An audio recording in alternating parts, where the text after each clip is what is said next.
Assalamualaikum warahmatullahi wabarakatuh. Para kaum muslimin dan muslimat yang dimuliakan Allah Subhanahu wa taala, kembali bertemu dengan saya Al-Fakir Ahmad Syamsuri. Kali ini kita akan melanjutkan bab tentang mandi wajib atau wajib mandi di dalam kitab Safinatun Najah karangan Syekh Salim bin Semir Al-Hadrami. Baik, kita mulai saja. Bismillahirrahmanirrahim. Qala al-musannifu rahimahu ta'ala wa nafa'na bihi wa barakatihi bidairini amin. Faslun haza faslun mujibatul ghusli sittah, yang mewajibkan mandi itu ada 6 perkara, 6 hal. Baik, apa itu yang mewajibkan mandi? Mewajibkan kita mandi wajib, gitu kan. Yang pertama, di sini dikatakan di dalam kitab Safinatun Najah, ilahul hasyafati bil parji. Masuknya hasyafah ke dalam parji. Hasyafah ini maksudnya alat kelamin laki-laki ke dalam parji, alat kelamin perempuan. Itu yang mewajibkan kita mandi. Jadi hubungan suami istri itu hukumnya menjadi wajib mandi. Setelah melakukan hubungan suami istri, mereka bersetubuh, katakan suami istri, yang memasukkan hasyafahnya ke dalam parji, itu mandi wajib. Walaupun ketika bersetubuh antara suami istri, alat kelamin laki-laki itu baru sampai di ujungnya aja, di depan pintunya. Alat kelamin perempuan baru sampai situ aja, itu hukumnya tetap mandi wajib walaupun tidak mengeluarkan sperma. Apalagi sampai mengeluarkan sperma, itu hukumnya mandi wajib. Misalkan hubungan badan suami istri, baru istilahnya maaf nempel doang, itu alat kelamin laki-laki nempel di alat kelamin perempuan, nempel aja gitu, walaupun tidak mengeluarkan sperma, itu hukumnya tetap mandi wajib. Suami istri mandi wajib itu. Apalagi mengeluarkan sperma, wajib mandi, jelas-jelas itu. Paham ya sini. Yang kedua apa? Wa khurujul mani, keluarnya sperma atau air mani, baik laki-laki dan perempuan tentunya. Terutama laki-laki nih, misalnya, walaupun dia mimpi basah, tanpa hubungan, itu tetap mandi wajib.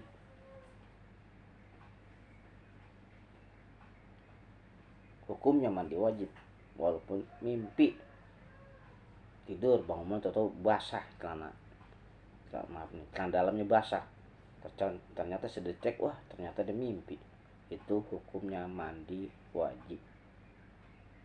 Tapi kalau dia tidur merasa dia mimpi basah, tapi ketika dia buka, dia cek celana dalamnya tidak mengeluarkan apa-apa, itu tidak mandi wajib. Tapi kalau dia benar-benar mimpi basah, keluar, dicek ternyata celana dalamnya basah, ternyata itu adalah sperma, itu hukumnya mandi wajib. Yang ketiga apa? Wal haidu,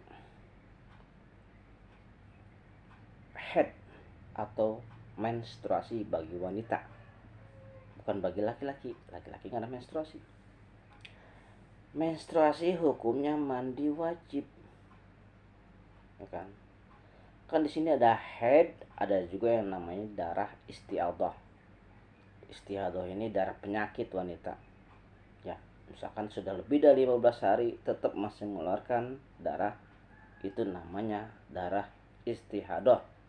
Tetap sholatnya wajib karena itu bukan haid, tapi darah istihadah, darah penyakit. Makanya mandi wajib, ya. Yang ketika haid maksudnya mandi wajib. Tapi kalau istihadah tetap dia sholat, wajib sholat karena istihadah adalah penyakit, darah penyakit. Mennya sudah melebihi tempo istilahnya, gitu kan, waktunya maksudnya, gitu. Selanjutnya apa? Nipas, ya, darah nipas. Darah nipas ini ketika seorang perempuan setelah melahirkan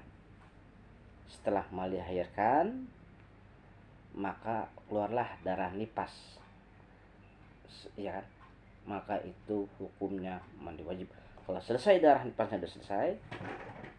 nipasnya sudah selesai, tidak berhenti mengeluarkan darah nipas, makanya hukumnya mandi wajib, ya. Itu nipas setelah biasanya kalau wanita melahirkan. Selanjutnya apa? Wal wiladatu, melahirkan.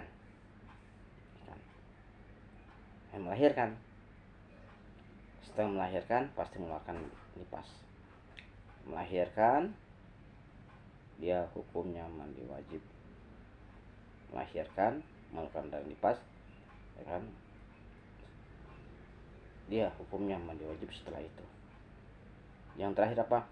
Wal mautu, artinya meninggal. Mayat yang sudah, ya, seorang manusia yang sudah meninggal, baik laki-laki dan perempuan, maka wajib dimandikan mayatnya. Wajib dimandikan, ya kan? Ini jika sudah meninggal atau menjadi jenazah, kita katakan gitu. Ya, saya kira ini sudah paham ya tentang wajibnya mandi, ya, di dalam ilmu dasar, ilmu fikih ya, Safinatun Najah, ya. Sebenarnya pelajaran SD mungkin ya, MI madrasah atau sanawiyah. Baik, sengaja saya ulangin lagi biar lebih, mungkin ada yang belum paham tentang Safinatun Najah. Baik, kita lanjutkan kembali. Fardu mandi jinabah. Ya. Fardunya mandi jinabah itu, ya. Baik, kita mulai saja. Bismillahirrahmanirrahim. Paslun. Aihaza paslun. Furudul gusli nani. Kan. Fardunya mandi janabah itu ada 2 macam. Pertama, an-niyatu, niat. Ya. Mandi wajib itu fardunya, niat itu menjadi sebuah kewajiban atau fardu.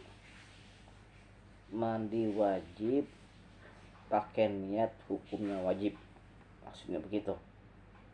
Mawaitul ghusla rabbil hadatsil akbar, menghadap kiblat. Kalau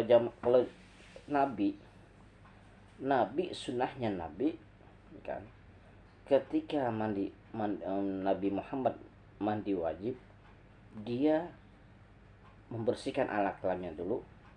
Setelah membersihkan alat kelaminnya, kemudian Nabi berwudu seperti wudu biasa. Setelah wudu biasa, barulah Nabi melaksanakan mandi wajib. Itu yang disunahkan atau yang dilakukan oleh baginda kita Nabi besar Muhammad SAW.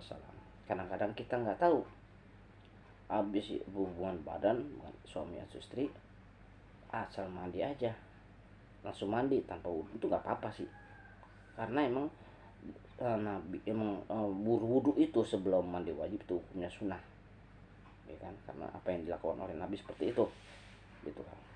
Tapi alangkah baiknya sunnahnya Nabi kita pakai, kan, kita bersihkan al-kalam kita berwudhu, setelah berwudhu baru mandi wajib, ya. Niat mandi wajib, hukumnya wajib. Kalau enggak pakai niat enggak sah wudhu, enggak sah, maksudnya mandi wajibnya. Niatnya dalam hati, saya niat mandi wajib untuk menghilangkan hadas besar, padukan Allah Ta'ala, itu aja deh sah, ya. Kemudian yang kedua apa? Wata mimul badani bil ma'i, meratakan air ke seluruh badan kita, meratakan air seluruh badan kita. Pertama kita mandi, kita gosokkan badan. Setelah kita mengguyurkan badan kita, baik di awalnya melalui kepala dulu atau di awalnya melalui badan kita dulu, kita ratain itu seluruh tubuh kita. Kira-kira ada sela-sela yang belum ada air, yang belum masuk air, kita masukin, kita gosok-gosok ketiak nih, kita gosok-gosok supaya masuk air. Ketiak pertama kita lakukan ketiak kanan dulu, lakukan sebelah kanan dulu, baru sebelah kiri, seluruh tubuh. Bagian pusat-pusat yang belum masuk air, masukin air. Bagian dubur, masukin air. Maksud dibersihkan dubur kita dengan air ketika mandi wajib, semuanya, ya. Telinga, kepala juga jangan sampai ada sela-sela yang nggak masuk air, kita masukin. Makanya itu orang pada nyampok, kenapa? Tujuannya untuk biar masuk nih di pori-pori air, di pori-pori kepala, biar masuk air nih. Tujuan nyampok itu tujuannya. Walaupun itu nyampok itu tidak wajib hukumnya, nggak wajib, cukup kita mandi aja, wajib udah nggak pakai nyampok nggak apa-apa. Tapi emang ada kebiasaan, biasanya habis mandi wajib itu pada nyampok. Kenapa? Biar ini lubang-lubang pori-pori dalam kepala pada masuk ini semua, sela-sela, gitu kan, biar masuk air semua, termasuk mata-mata kita sela-selanya kita masukin, kita bersihkan, maksudnya ratain gitu, supaya semua tubuh kita kena air ketika mandi wajib, ya, agar sholat kita menjadi sah, gitu maksudnya, ya. Kira cukup sekian, ya. Mudah-mudahan ini udah paham ya tentang mandi wajib, kemudian fardunya mandi wajib, mandi janabah. Mudah-mudahan ada manfaatnya, khususnya buat Al-Fakir Ahmad Samsuri dan umum para kaum muslimin dan muslimat. Dan barangkali ada kalimat-kalimat saya yang kurang berkenan, mohon diluruskan para satis.